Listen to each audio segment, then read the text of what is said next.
Hello, I'm Thomas Laurie, and today I'll be doing a reflection on Paraguay and Boyle's chapters 5 and 7. So today I'll look at, first I'll be looking at the different strategies that they discuss for English learners, and then academic languages that needs to be taught, and then as well as different activities on how we can teach these academic languages. So first we're going to look at just the strategies. So there's a bunch of different strategies that they go over in the book. They talk about doing different podcasts, songs, dramas, poetry. These are different like creative activities. Help students kind of understand that they can input their own knowledge and experiences and have their own input into the classroom and the things that we're learning.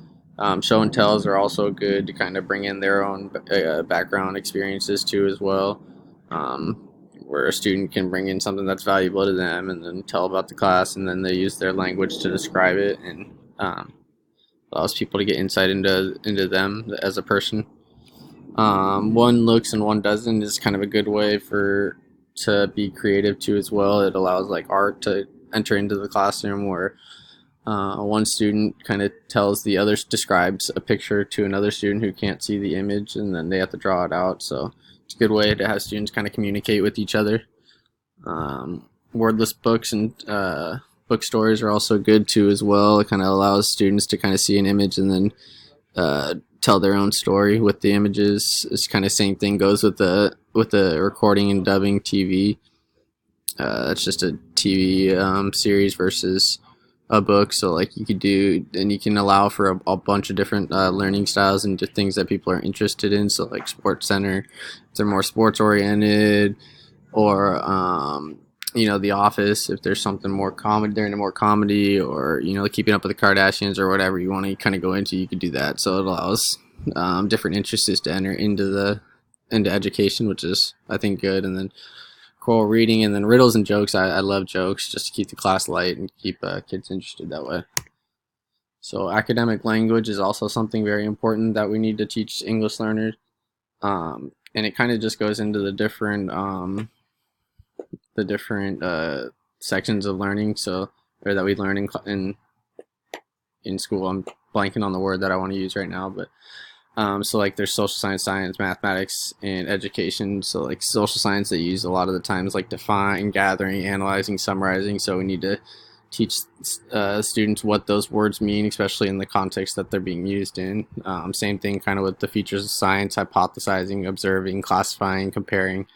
All these words are probably words that they're unfamiliar with, so we need to teach them how they work in their specific context and things like that. Mathematics is the same. Use specific, precise logic thinking and problem solving, and then also PE. A lot of people don't think about PE, but all the different sports that we use. So like baseball, or for like kickball, we're doing right now in the school that I work at. Kids have to know what the fair and foul line is, and there's different terminologies that they need to be able to know to be successful in the events that we're doing. Lastly, we'll discuss some of the activities which kind of go hand in hand with strategies. So a lot of these activities can also be different strategies, such as like total physical response. That's something that I value a lot because with my physical education background, and just I learn best when I'm moving around and things like that. So I think other students will value that too as well. Read alouds are also good just to hear how other students and teachers interpret different words, and allow students to learn by listening.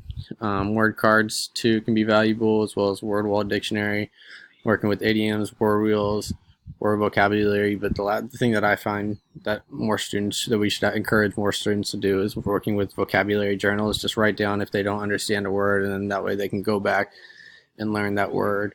And just allows students to share their thoughts and kind of look back and see their growth that they've made throughout the semester. Overall, that's kind of was my biggest takeaways from chapters 5 and 7 of Paraguay and Boyle. And thank you guys for tuning in and listening. Have a great day.